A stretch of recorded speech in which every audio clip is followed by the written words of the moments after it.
يمكن أكون اتأخرت إن أنا جيت هنا، لكن أنا سعيد جدا إن أنا موجود النهارده.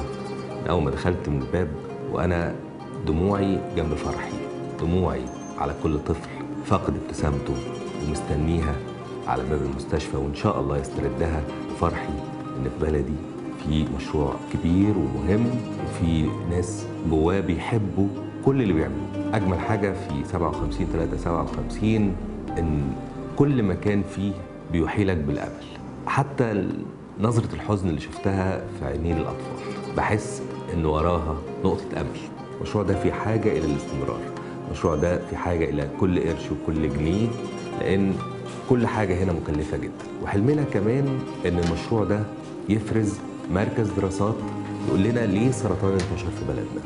مهم قوي إن احنا نستأصل المرض ده من جذوره. الحمد لله على إن في مصر في بلدي في مشروع عظيم زي ده.